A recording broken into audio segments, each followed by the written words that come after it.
Can you even afford this place? My sister sneered.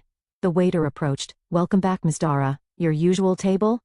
Dad choked on his wine. Can you even afford this place? My sister sneered. The waiter approached. Welcome back, Miss Dara. Your usual table?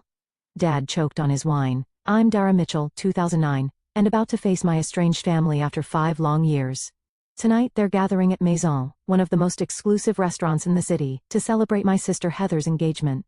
They've always judged my career choices, dismissed my culinary dreams as beneath our family name. Little do they know how much has changed since I walked away. My stomach knots as I straighten my simple black dress. Sometimes, the hardest reservations to make are with your own past. Before I continue my story, let me know where you're watching from in the comments below. Don't forget to like and subscribe if you've ever had to prove your worth to people who should have believed in you from the start. Growing up in Greenwich, Connecticut meant something very specific in my family. The Mitchells weren't just wealthy, we were a legacy. My parents, Margaret and Richard Mitchell, built their identities around status markers, the right address, the right schools, the right professions. Our sprawling colonial home hosted fundraisers where my mother would parade us children around like accessories, her pride directly proportional to how well we fit into her vision of success. The Mitchell children are destined for greatness, she'd tell her friends at garden parties, while my father nodded approvingly behind his whiskey tumbler. Heather's already set on Yale Law, and Ethan shows such promise in mathematics. He'll make an excellent investment banker. When guests would inevitably turn to me, the middle child, my mother's smile would tighten almost imperceptibly. Dara has creative inclinations. She'll find her way. What she meant was that I was the family disappointment. While Heather excelled at debate club and Ethan won math competitions, I spent hours in our housekeeper Elena's domain, the kitchen. Elena, a warm-hearted woman from Greece, recognized something in me that my parents couldn't: genuine passion. You have the hands for this work, she'd say as I helped her knead bread dough or precisely dice vegetables. The way you taste, the way you smell, you understand food in your soul. By 13, I was creating my own recipes. By 16, I was hosting underground dinner parties for my friends when my parents traveled. The kitchen became my sanctuary, the place where I felt most authentically myself. Cooking is servant's work, my father declared when I mentioned culinary school during my junior year of high school. Mitchells hire chefs, they don't become them. To appease them, I applied to business schools, eventually attending Dartmouth, where my father and grandfather had gone. But even there, I found ways to nurture my true passion, taking food science electives and nutrition courses that I could justify as complementary to business administration. I started an underground supper club in my apartment, charging students for innovative 5-course meals to fund my secret weekend workshops with local chefs. My double life continued until graduate school. I was 6 months into an MBA program that made me profoundly unhappy when Chef Laurent Bisset, a French culinary master with 3 Michelin stars, visited campus for a lecture series. After tasting my food at a university reception I had helped cater, he pulled me aside. "Who taught you to make a reduction like this?" he asked. His accent thick but his eyes serious. "I taught myself," I admitted. "From books, videos, experimenting." He handed me his card. "You are wasting your talent here. Come to my kitchen in New York, I will make you great." That night changed everything. 2 weeks later, I stood in my parents' immaculate living room, explaining why I was dropping out of my MBA program to attend culinary school. The silence that followed my announcement was deafening. "This is absolutely unacceptable," my father finally said, his voice dangerously quiet. "We've invested everything in your education." "Everything except respect for what I actually want," I countered. My mother's face hardened. "If you pursue this hobby, you do it without our support, financial or otherwise." Heather, home from her year of law school, laughed coldly. "Always the rebel. Let's see how long you last cooking for minimum wage." Ethan, already working at a prestigious financial firm, simply looked embarrassed for me. I left that night with nothing but my personal savings and a small suitcase. The next 5 years were harder than anything I'd known, working 18-hour days, living in a tiny apartment with 3 roommates, taking out loans for culinary school. But under Chef Lawrence's mentorship, I thrived. The kitchen's intensity, the discipline, the creativity, it fed something in me that business school never could. And then came the opportunity that would change everything. An investor who had tasted my food at one of Lawrence's events approached me about a business proposal. 2 years ago, Maison opened its doors with me as executive chef and partial owner. 6 months after that, I bought out my partners to become sole proprietor. The irony wasn't lost on me that I'd ended up using my business education after all, just not in the way my parents had intended. Maison quickly became the hardest reservation to get in the city. Last month, Food and Wine magazine featured us in their Future of American Cuisine issue. Through all of this, I maintained my distance from my family, occasional stilted phone calls with my mother, holiday cards. But nothing substantial. They knew I was doing something with food, but nothing about my actual success. I kept it that way intentionally. I wanted recognition for my accomplishments on my own terms, not as a way to finally earn their approval. So, when the embossed invitation to Heather's engagement dinner arrived at my apartment, I was surprised. Even more shocking was the location, my own restaurant. Of course, they couldn't know it was mine. They probably chose it because it was exclusive and impressive, perfect for showcasing their status. After days of deliberation, I decided to accept. Not to seek validation, but perhaps to finally close a chapter. 5 years of distance had given me perspective. I was secure enough in my success now to face them without crumbling under their judgment.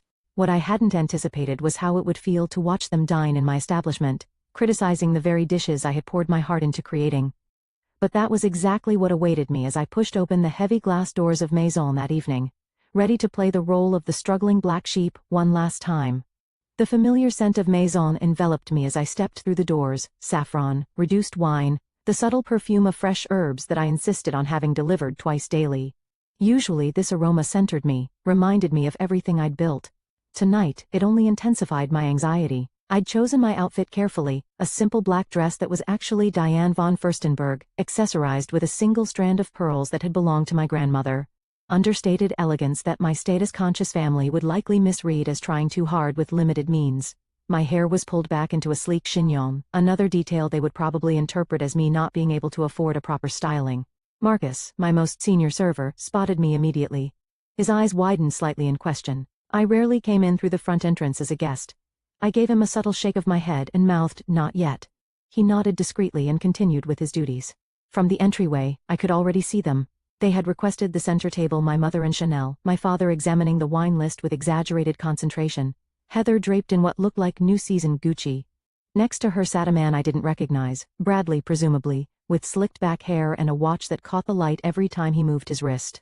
Ethan and his wife Allison completed the picture, both in business attire as though they'd come straight from important meetings. Celeste, my hostess, approached with a warm smile. "Good evening, miss," she caught herself just in time. "Your party is already seated. May I show you to their table?" "Thank you, Celeste," I murmured, appreciating her discretion. As we approached, my mother noticed me. Her eyes performed the quick assessment I remembered from childhood, a head-to-toe scan that calculated the approximate value of my appearance and found it wanting. "Dara," she said, rising to kiss my cheeks. "You finally arrived. We were beginning to wonder." "I'm exactly on time, Mother," I replied, checking my watch. 7:30 on the dot. My father stood, giving me a stiff hug that ended with an awkward pat on the back. "You look healthy," he offered, which in Mitchell speak meant I hadn't maintained the borderline unhealthy slenderness prized in our social circle. Heather barely bothered to stand, offering her cheek for me to kiss. "This is Bradley," she announced, as her fiancé rose and extended his hand. His grip was too firm, a power move I recognized from countless business meetings. Princeton undergrad, Wharton MBA, he introduced himself. "Just made junior partner at Goldman." "No, nice to meet you, or I've heard about you. Just credentials and status, the Mitchell family love language." Ethan gave me a more genuine greeting, though his wife Allison's smile seemed strained. I later learned she'd been the one tasked with finding this impressively exclusive restaurant for tonight's dinner, and she was nervous about whether it would meet everyone's standards. "Well," my mother said as I took the last empty seat, "we've already ordered champagne. I hope that's acceptable." I noticed they'd chosen the most expensive option on our list, showy but not reckless. Typical. Around us, the restaurant hummed with the energy I'd worked so hard to cultivate. The lighting was dim enough for intimacy but bright enough to appreciate the artful plating of each dish. The sound level perfectly balanced conversation and privacy. The tables were spaced just so, close enough to create energy, far enough apart for discretion. Every detail had been my decision, from the linen weight to the custom-designed chairs that encouraged diners to linger without becoming uncomfortable. I watched the staff's subtle reactions as they realized I was sitting with guests. José Arzamelier caught my eye as he approached with the champagne. The slightest raise of his eyebrow asked if I wanted him to acknowledge me. I gave an imperceptible shake of my head. "Excellent choice," he said to my father instead, presenting the bottle with practiced elegance before beginning to pour. "We're celebrating an engagement," my father announced unnecessarily, clearly hoping for special treatment. "Congratulations," José replied smoothly. "Maison is honored to host such a special occasion." "I'm surprised you managed a reservation," I said innocently. I've heard it's quite difficult. Bradley leaned forward. I know people, he said with a wink so smug I had to suppress an eye roll. Called in a favor with a client who's friendly with the management. I'd bit my tongue. The client was likely Craig Winters, one of our regular investors who occasionally requested tables for business associates. I made a mental note to speak with him about Bradley. Well, aren't you resourceful? I murmured, raising my champagne flute to Heather and Bradley. My father declared. A perfect match and a brilliant future. We clinked glasses and I took a small sip, noting that the champagne was served at the precise temperature I had trained my staff to maintain. So, my mother began, setting down her glass and fixing me with her attention. Tell us what you've been up to these past few years. You've been so mysterious. The table's focus shifted to me, 5 pairs of eyes evaluating, ready to judge. I've been working in food, I said simply, learning, growing. Still with that cooking phase, Heather sighed, as though I'd admitted to a regrettable addiction. I thought surely by now you'd have moved on to something more substantial. Not everyone can handle the corporate path, Ethan added, managing to make his defense sound like criticism. Bradley looked confused. What exactly do you do? Line cook? Catering? Various roles, I answered vaguely. I've worn many hats. Well, we're just glad you're managing to support yourself, my mother said with a fake graciousness I knew so well. Though we've always said our door is open if things get too challenging. I noticed Jessica, one of our most experienced servers, approaching with the amuse-bouche, a bite-sized sphere of compressed watermelon topped with fermented black garlic, and a microgreen I had sourced from a specialized urban farm. Compliments of the kitchen, she announced, carefully placing one before each diner. Her eyes met mine briefly, a flash of loyalty before she slipped back into professional mode. Is this all? Heather asked, examining this single bite with disappointment. I'm famished. It's an amuse-bouche, I explained, a palate opener. The meal hasn't actually started yet. I know what an amuse-bouche is, Dara, she snapped. I'm not culturally illiterate just because I chose law instead of playing with food. I watched as they each tasted my creation. My mother took the smallest possible bite, ever conscious of calories. My father popped the whole thing in his mouth, barely pausing to taste it. Ethan and Allison at least seemed to appreciate it, while Bradley made a show of analyzing the flavors like a wine connoisseur, using terms that made no culinary sense. Only Heather left hers untouched. I don't do raw garlic, she declared. Though the black garlic was far from raw, it had been fermented for 60 days in a temperature-controlled environment, a process I had perfected after 3 years of experimentation. As our server cleared the plates, I caught the flash of disappointment in her eyes at Heather's untouched creation. In that moment, I felt protective, not of myself, but of my staff who took such pride in our work. I had built Maison not just as a restaurant but as a family of sorts, one bound by shared passion rather than DNA. The evening was just beginning, but already I could feel the old dynamic settling in. I was the outsider, the one who had chosen the wrong path, whose choices needed justification. But unlike the Dara of 5 years ago, I now sat at this table with a secret strength, one that would soon turn this entire dynamic on its head. So tell us about the wedding plans, I said, deliberately shifting attention back to Heather as our course arrived, a delicate composition of heirloom tomatoes, house-made ricotta, and basil oil that had taken me months to perfect. Heather brightened immediately. We've booked St. Thomas Church, of course. Reception at the plaza. 400 guests, though Mother thinks we should cut it to 350. The guest list is getting unwieldy, my mother interjected. The Astor Williams aren't speaking to the Bennetts since that unfortunate yacht incident, so we can't seat them in the same section. I suppressed a smile. The gravity with which they discuss these social calculations never ceased to amaze me. For 100 seems excessive, I ventured, taking a bite of the tomato dish. Bradley leaned forward. It's networking, not just celebration. Half those invitations are relationship investments. Precisely, my father agreed. Bradley understands the social capital aspect. A wedding of this caliber opens doors. And what about you, Dara? Heather asked, her tone suddenly sharp. Any prospects on your horizon, or are you still too busy with your cooking? I noticed she had barely touched her food, pushing the heirloom tomatoes around her plate with obvious disinterest. I'm focused on my career right now, I answered simply. Career? Ethan repeated with a small laugh. Is that what we're calling it? My mother jumped in. Dara, dear, surely by 29 you're thinking about settling down. There's that lovely son of Margaret Whitley's, he's in hospital administration, I believe. Very stable. I'm not looking to be set up, Mother. Well, your options will get more limited with each passing year, she persisted. Especially in your situation. Before I could respond, our server appeared to clear the course. I'd barely registered the taste of my own creation, too tense to properly enjoy it. Is there a problem with the dish? Jessica asked Heather, noting her nearly full plate. Too acidic, Heather replied dismissively. And the tomatoes could have been riper. I'd bit my tongue. Those tomatoes had been selected at their peak that very morning, from a farm upstate that grew specifically for us. I'm so sorry to hear that, Jessica said with practiced diplomacy. I'll be sure to inform the kitchen. The course arrived: seared scallops with a brown butter emulsion and pickled ramps, a spring special I was particularly proud of. As the plates were set down, I watched my family's reactions. Now this looks promising, my father declared, cutting into a scallop with his fork.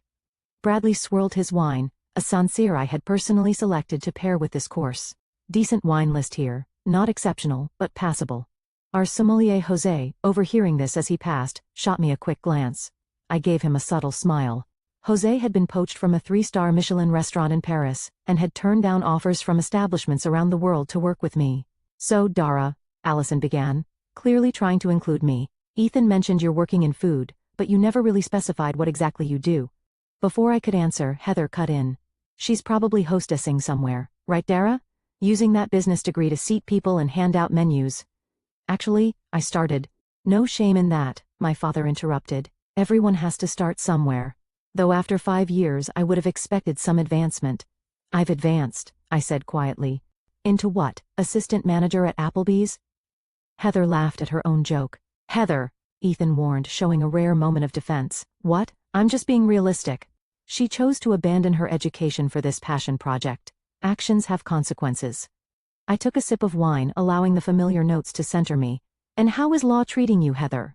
Still at Henderson and Block. Her expression tightened. I'm between positions at the moment actually, taking time to plan the wedding. She was working too many hours, Bradley interjected. I told her, my wife doesn't need to kill herself at some firm.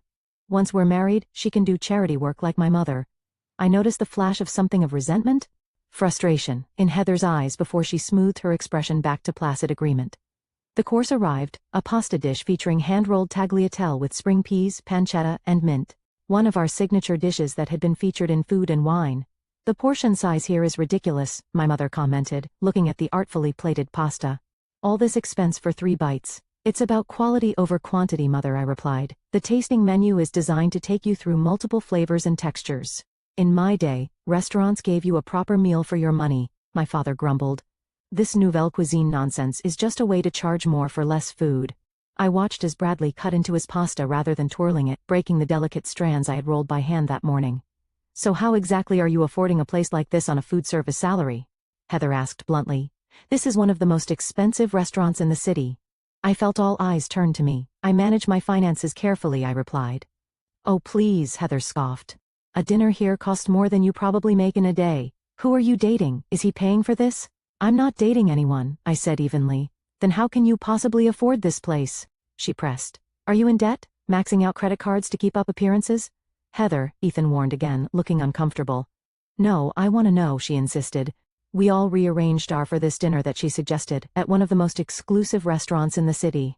Either she's being financially irresponsible, or she's not being honest about her situation. The course arrived, a perfectly cooked duck breast with cherry gastrique and farro. Chef Miranda, who ran the kitchen when I wasn't on the line, had executed it flawlessly. This duck is undercooked, Bradley announced after one bite. I looked at his plate. The duck was a perfect medium rare, exactly as it should be. It's meant to be served that way, I explained.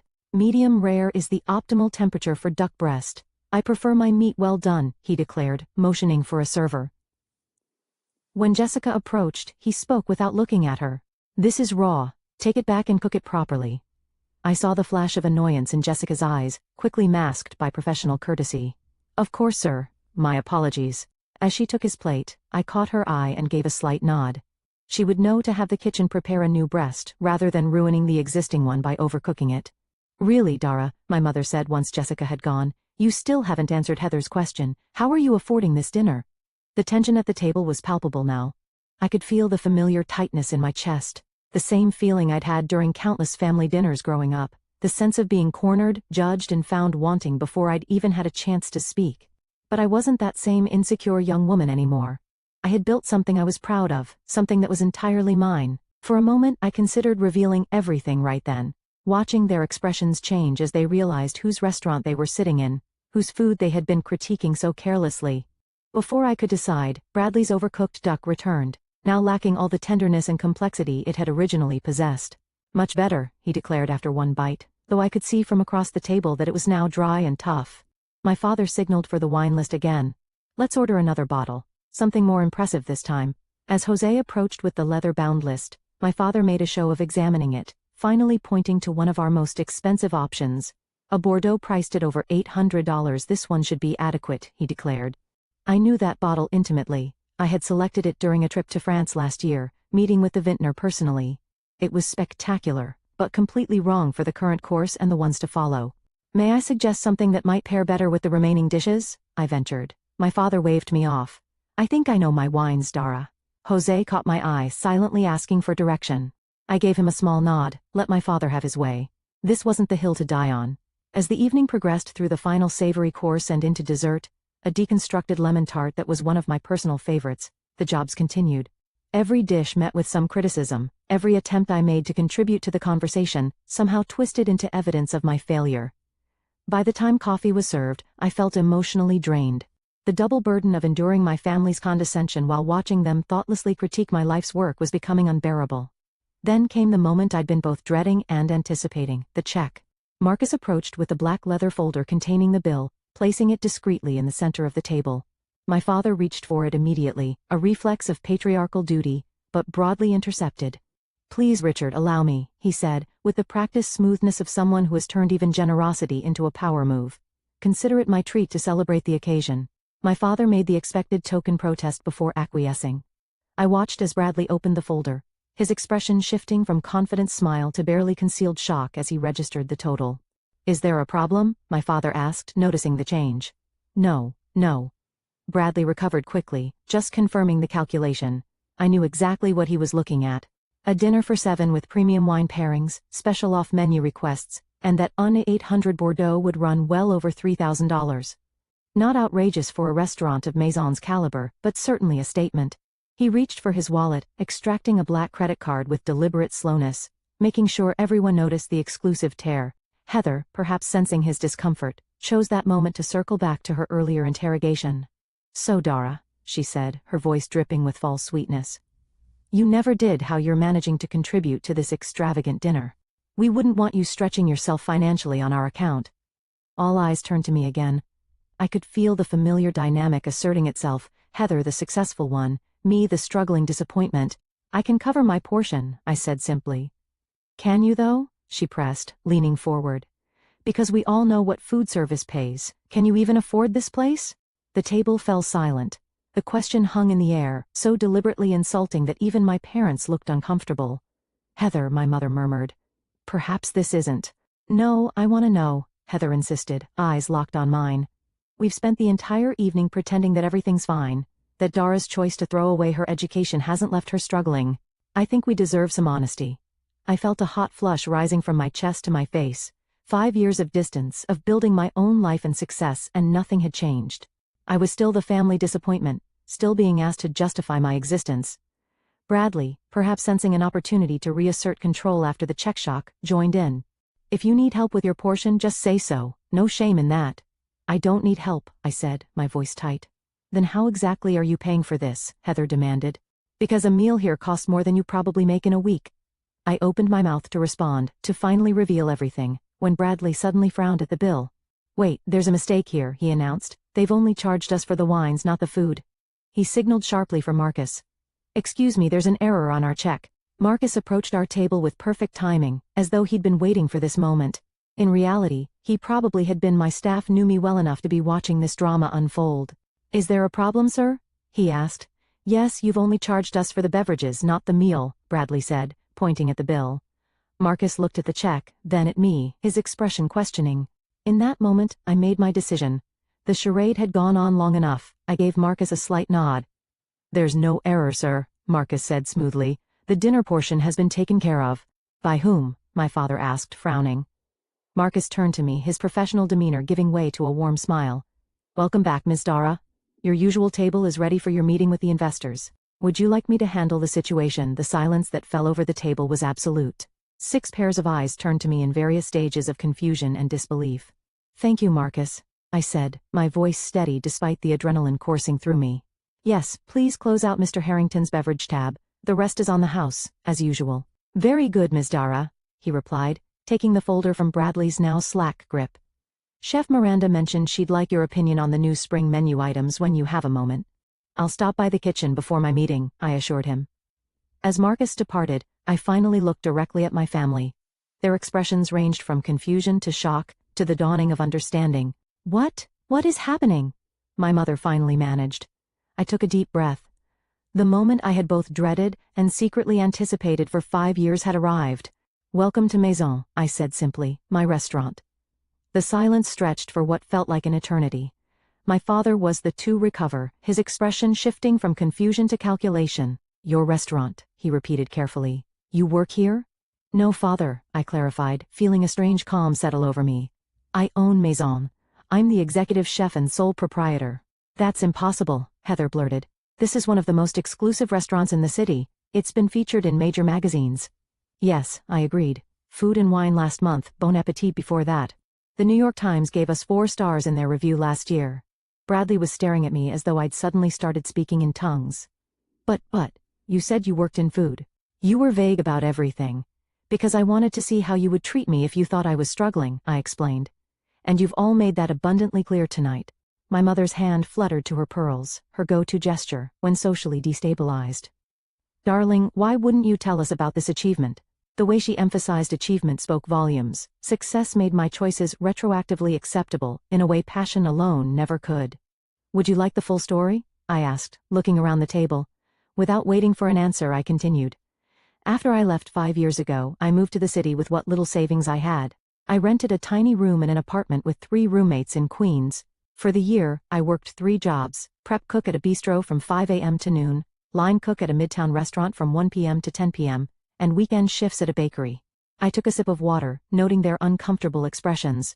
I slept 4 hours a night, I had blisters and burns up and down my arms. I studied technique obsessively in my rare free moments. Chef Laurent, who had initially encouraged me to pursue culinary arts, took me under his wing. I became his sous chef within 18 months. Ethan was watching me with what appeared to be genuine interest. Allison looked impressed. My parents seemed frozen in a state of reassessment. 2.5 years ago, I was working a private event at Lawrence Restaurant. A guest, James Warren of Warren Capital, tried my special course and asked to meet the chef. He was surprised to find someone so young had created what he called the most innovative dish he'd tasted in years. I gestured around us. James became my investor. We found this space, which was a failed nightclub at the time. I developed the concept, designed the menu, hired the staff, oversaw every detail from the lighting fixtures to the custom plateware. But the cost, my father said, his mind still seemingly stuck on the finances. A restaurant of this caliber in this location, it must have required millions. $3,400,000. For the initial investment, I confirmed. James brought in 2 other investors. We opened to immediate acclaim, partly due to Lawrence's endorsement and industry connections. 6 months in, we were profitable. 3 months after that, I used the restaurant's success to secure a loan and buy out my investors. I've been sole owner for over a year now. That's why you suggested we meet here, Heather realized, her voice small. You knew all along. Actually, no, I corrected her. Allison chose this restaurant. Isn't that right, Allison? All eyes turned to Ethan's wife, who blushed deeply. I had no idea, Dara. The concierge at Ethan's firm recommended it as the most impressive new restaurant in the city. I swear I didn't know it was yours. Of course you didn't, I assured her. No one in the family knew. That was deliberate on my part. But why keep it secret? My mother pressed. We're your family, we would have been proud. I couldn't help the sharp laugh that escaped me. Would you? The same family who called cooking servants work? Who cut me off completely when I chose culinary school? Who, just minutes ago, were making snide comments about my life choices? My father cleared his throat. Now, Dara, that's unfair. We were concerned about your stability, your future. If we'd known you had this kind of business acumen. That's exactly my point, I interrupted. You couldn't respect my passion alone. It only has value to you now that it comes with success and status. At that moment, Chef Miranda approached our table. In her crisp whites with Miranda Torres, chef de cuisine embroidered on the breast, she made an impressive figure. Sorry to interrupt, Dara, she said, but the Matsuhisa party has arrived for their tasting, and Sava wants to confirm your interview for next week's feature.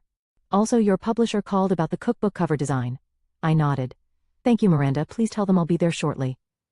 As Miranda departed, I registered the growing amazement on my family's faces. Cookbook? Heather echoed. Coming out this fall with Knopf, I confirmed. A 120 recipes with personal stories. Dara, my mother began, her voice taking on the coaxing tone she used when trying to manage a social situation. This is all so impressive. Why didn't you tell us sooner? We could have helped, supported you, the way you supported me when I needed it most, I asked quietly. By cutting me off completely? We thought it was a phase, my father protested. How were we to know you had this level of entrepreneurial spirit? You've clearly inherited my business sense. I felt a flash of anger at his attempt to claim credit for my success. I built this myself, I said firmly, without your connections, your money, or your support. Bradley, who had been suspiciously quiet, suddenly perked up. A cookbook deal? That must come with a substantial advance. And this place, he gestured around appreciatively, his earlier criticisms forgotten. It must generate significant revenue. Do you have plans for expansion, perhaps a restaurant group? I have some contacts in hospitality investment who might be interested. I couldn't help but laugh at the transparency of this pivot from condescension to networking opportunity. I'm doing quite well with my current advisors, but thank you, I said. Heather shot him a look of irritation before turning back to me. So, all this time, while I thought you were struggling, you were actually succeeding. Building all this. Yes, I said simply. And tonight, she continued, her voice hardening. You let us sit here criticizing your food, your wine list, your portion sizes, all while knowing it was yours? I wanted to see how you would treat me if you thought I was still the family failure, I explained, and now I know. That seems manipulative, she snapped, but I could see the embarrassment behind her anger. More manipulative than asking how I could afford to eat here, than suggesting I must be in debt or dating someone wealthy to afford a meal at this table. I countered, you weren't concerned about me, Heather. You were enjoying what you thought was your superiority. The restaurant had gradually emptied as we talked, the evening service winding down. Jose approached with a bottle. Your special reserve cognac, Miss Dara, he said, for your investors meeting. And Chef Miranda says the kitchen is ready whenever you are. Thank you, Jose, I replied. Please let Miranda know I'll be there in 10 minutes. As he left, I turned back to my stunned family. I have a business to run, I said, rising from my seat. Thank you for coming this evening. Dara, wait, my mother said quickly. Don't leave like this. We should celebrate your success. Perhaps we could all have brunch this weekend? Catch up properly. I looked at her, seeing for the time not the intimidating figure of my childhood, but simply a woman trying to salvage her pride and position. I'll think about it, I said. But right now I have investors waiting and a kitchen to oversee. As I turned to leave, Ethan stood up. Dara, he said, his voice quieter than the others. For what it's worth, this is incredible. What you've built here, it's remarkable. I'm sorry for not supporting you sooner. Of all the reactions, his felt the most genuine. I gave him a small nod of acknowledgement before walking away from the table, where I had just changed the dynamics of my family forever. I had barely made it 10 steps when I heard the click of heels behind me. Turning, I found my mother hurrying to catch up, her perfectly composed facade beginning to crack. Dara, please, she said, lowering her voice. You can't just drop this revelation and walk away. We need to talk about this. I glanced toward the private dining room where my actual investors, a group discussing funding my restaurant concept, were waiting. I have a meeting, Mother. Postpone it, she insisted. This is family. Family hasn't been a priority for you in 5 years, I replied, keeping my voice steady. My business commitments don't suddenly become optional because you finally decided my career is worthy of your attention. The rest of the family had followed her, creating an awkward cluster near the bar area. My father looked distinctly uncomfortable and used to not being in control of a situation. Heather's expression wavered between resentment and something that might have been respect. Perhaps we could continue this conversation tomorrow, my father suggested in his problem-solving business tone. Dinner at our place? We have much to discuss, including how we might help you expand, Bradley added eagerly. My firm specializes in, I don't need your help, I interrupted firmly. I didn't build this place to finally win your approval. I built it because this is what I love, what I'm good at. The fact that it's successful doesn't suddenly make my passion more valid than it was 5 years ago. No one is saying that, darling, my mother backpedaled. We're simply proud of what you've accomplished. Are you proud, Mother? Or are you relieved that my choices no longer embarrass you socially? Her flinch told me I'd hit close to home. That's unfair, my father interjected. We've always wanted what's best for you. No, I corrected him. You wanted what aligned with your vision for me. There's a difference. Miranda appeared at my side, her presence a welcome support. The Haverford group is asking if you'll be joining them soon, she said quietly. 5 minutes, I promised her. As Miranda nodded and stepped away, I turned back to my family. I need to go. Dara, Heather stepped forward, her voice lacking its usual sharp edge. I owe you an apology. The things I said tonight, they were unkind. They were honest, I replied. That's the silver lining of this evening. I got to see exactly how you all view me when you think I'm struggling. That's not fair, Ethan said, joining the conversation. People make judgments based on the information they have. We didn't know. You didn't know I was successful, I clarified. But you didn't know I was pursuing something I loved. That should have been enough for my family to show basic respect. A heavy silence fell over the group. You're right, my father finally said, surprising me. We should have supported your passion regardless of its outcome. Coming from him, this admission was significant. Richard Mitchell didn't acknowledge mistakes easily. Where do we go from here? My mother asked, genuine uncertainty in her voice, another rarity. I took a deep breath considering the question. Despite everything, these people were my family. The hurt they'd caused was real, but so was our shared history. Complete estrangement had never been my goal, just enough distance to build my own life without their judgment clouding my decisions. I don't know yet, I answered honestly. But tonight has made one thing clear: if we're going to have any relationship moving forward, it needs to be on different terms. I'm not the family failure seeking redemption. I'm a successful chef and business owner who deserves the same respect you'd give any other professional. Of course, my father agreed quickly, and that means no more comments about my life choices, no more unsolicited career advice, and absolutely no attempts to network through my restaurant, I added, with a pointed look at Bradley, who had the grace to look embarrassed. About Heather's wedding, my mother began tentatively. What about it? I asked. We'd still like you to be there, Heather said, her voice softening. As my sister, not as whatever we thought you were before tonight. I looked at her, trying to see past the years of competition and judgment. Despite everything, there had been good times too, secrets shared as children, supporting each other through our heartbreaks, inside jokes no one else understood. I'll be there, I promised. Then, after a moment's consideration, I added, and if you'd like, I could host a dinner for the wedding party here at Maison as my gift. Heather's eyes widened. You would do that? After how we've treated you, you're still my sister, I said simply. But to be clear, this isn't me seeking your approval. It's me offering something I'm proud of on my own terms. I understand, she said quietly. And I would be honored. A genuine smile, the of the evening, passed between us. Now, I really do need to go, I said, gesturing toward the private dining room. Of course, my father nodded. Your business comes not always, I corrected him. But tonight? Yes. As they gathered their things to leave, I added, I'm free for brunch on Sunday. Not at your club, though. There's a small place in the East Village I think you should experience. We'll be there, my mother promised, looking relieved at this small opening. I watched them file out of the restaurant, their perspectives irrevocably changed. As the door closed behind them, I let out a long breath, feeling oddly lighter. Miranda approached again. Everything okay? Getting there, I replied. Family is complicated. Tell me about it, she laughed. My mother still introduces me as her daughter who works at a restaurant like I'm a teenage waitress at Denny's. I smiled, grateful for her understanding. Let's go talk spring menu. I have some new ideas I'm excited about.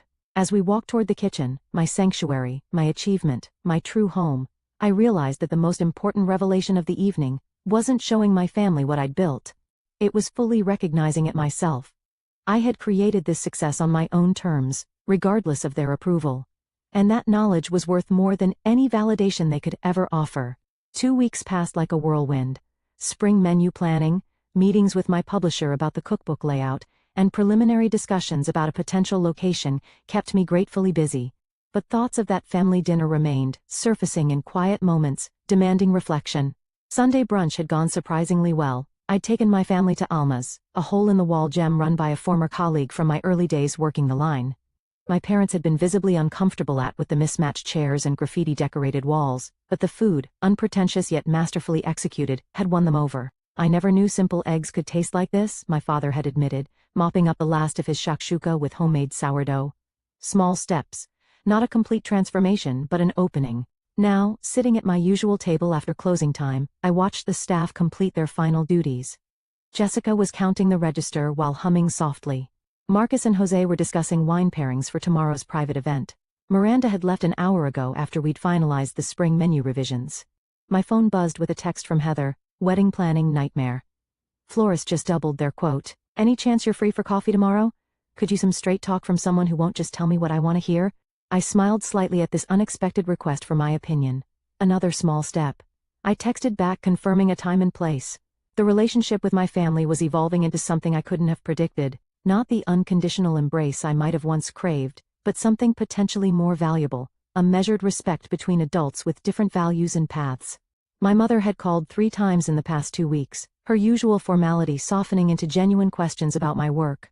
My father had sent an article about female chefs breaking barriers in the industry, a silent acknowledgement that he was trying to understand my world. Even Ethan had reached out, asking if he could bring his children to see the kitchen sometime. "I want them to know they have options," he'd said, "that success doesn't have to look the same for everyone." These were fragile beginnings, not the dramatic reconciliation of a Hollywood movie. Real healing, I was learning, happens in quiet moments and small gestures, in the gradual rewriting of old patterns. The most significant change, though, wasn't in my family's perception of me, but in how I had finally stopped measuring my worth through their eyes. The validation I had once desperately sought from them now felt strangely unnecessary. I had proven myself not to them, but to myself. This realization had rippled through other areas of my life as well. I'd launched a mentorship program for young chefs from disadvantaged backgrounds, offering them the guidance and opportunity one had fought so hard to find. Every Saturday morning, the Maison Kitchen transformed into a classroom for 8 aspiring culinary artists, who reminded me of my younger self, passionate, determined, in need only of someone who believed in their potential. One of them, Zoe, had shown such promise that I'd offered her an apprenticeship. Watching her confidence grow with each new skill mastered brought a satisfaction different from any professional accolade I'd received. "Chef." Jessica's voice pulled me from my thoughts. "We're all set for closing. Anything else you need before we head out?" "No thank you," I smiled. "You all did amazing work tonight." As the staff filed out, calling their goodnights, I remained at my table, notebook open to a blank page. I'd been trying to articulate the introduction to my cookbook, struggling to find words that captured my journey. In the quiet of the empty restaurant, I finally began to write. Food has always been my truest language. When words failed, I spoke through flavors. When paths seemed unclear, I followed my palate. The dishes in this book are more than recipes. They're chapters of a life lived in pursuit of authenticity rather than approval. 5 years ago, I stood at a crossroads between expectation and passion. Choosing the latter cost me dearly but ultimately led to the richest feast I could have imagined. Not merely in professional success, but in the discovery that true wealth isn't measured by external validation or material achievement, but by the courage to honor your own voice, even when it speaks in whispers against the shouts of doubt. I set down my pen, the words finally flowing freely.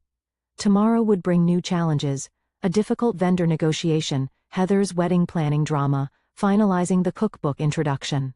But tonight, in this moment of quiet reflection, I felt a profound sense of peace. The journey hadn't been easy. There had been nights of exhaustion, so complete I'd fallen asleep in kitchen corners during rare breaks. Burns and cuts that left scars still visible on my hands. Moments of doubt so intense I'd questioned everything. But I had persevered, not because I needed to prove my worth to others, but because I couldn't imagine living any other way. In choosing authenticity over approval, I'd found something more valuable than either success or family validation. I'd found myself. Have you ever had to choose between meeting others' expectations and following your own heart?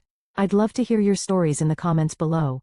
Don't forget to like this video if it resonated with you, subscribe for more true stories of resilience and triumph, and share with someone who might need a reminder that the most important approval comes from within. Thank you for joining me on this journey, and remember, the most meaningful success is measured not by others' standards, but by the joy and purpose you find along your own path.